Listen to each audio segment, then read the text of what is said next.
Hello everyone and welcome to Boone Pickens Stadium and the football offices of Oklahoma State. It's signing day 2013 and I'm Kevin Clintworth from OSU Athletics. We'll be visiting with several OSU coaches today to talk about signing day and OSU football in general, starting off with Jemal Singleton, running backs coach. Thank you, Coach, for coming aboard. Oh, thanks for having me. You have a couple of kids today that signed with Oklahoma State, new position players for you. You could maybe talk about those two guys a little bit?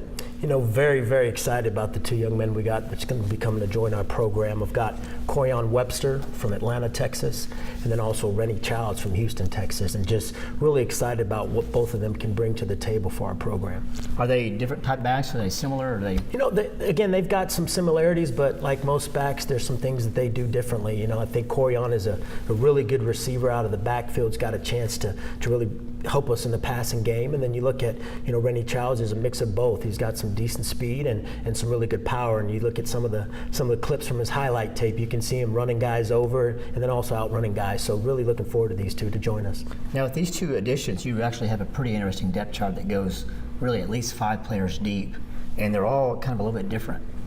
You know, that's one of the things that I look for to try and build in a position group, especially in the running back position, of having guys that bring different skill sets to the table, whether it's your bigger, stronger runner like a Desmond Rowland, or your quick, explosive guy like Jeremy Smith, or kind of your speed guy that you get with Caleb Moncrief. Just having a good mix of all different skill sets, I think, puts a defense on its heels because they're not always sure what to prepare for. And this offense, I would guess, sort of lends itself to being able to, I don't want to say trick people up, but certainly you can hit them with change of pace.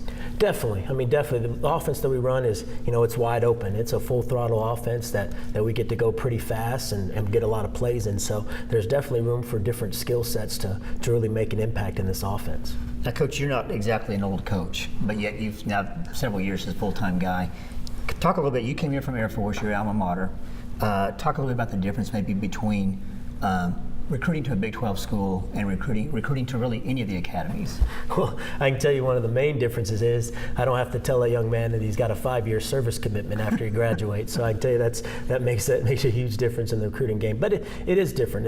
There's really a different type of athlete that I get to recruit here at the Big 12 school and at Oklahoma State that, you know, at the Air Force Academy, because of some of the stringent admission policies that they have with academics and different things, it makes it a little bit tougher to maybe get some of your upper echelon athletes that have aspirations of playing in the NFL. And I think that's one of the things most of the academy guys understand, that maybe college is their last stop for football, while it's here at Oklahoma State. I mean, the sky's the limit for these guys playing at the next level. Now you, like I said, you've been a full-time staffer for 7, 8, 9 years now. Do you remember the first time you ever went on the road? Maybe it's your first year as a full-time staffer after being a GA, the typical route that a coach takes.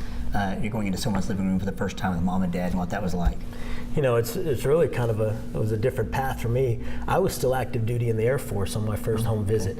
I was a Captain Singleton back then and was in a home and really just, I think it's about relationships, and I really don't care if you're recruiting or whatever you're doing, just building relationships with parents and families, and really I just felt kind of comfortable because I could go in and sell a program that I was passionate about and talk about things that I'd done and kind of did those things. So it was a great first step in my coaching career of getting that first home visit, because everybody wants to know how do you do in the living room. Now you seem like you're kind of a relationship sort of person anyway, so I'd imagine recruiting maybe, I don't want to say comes easy to you, but it does seem like it's all about building a relationship and a rapport with a family and a student athlete, and that maybe it comes easier to some people than others.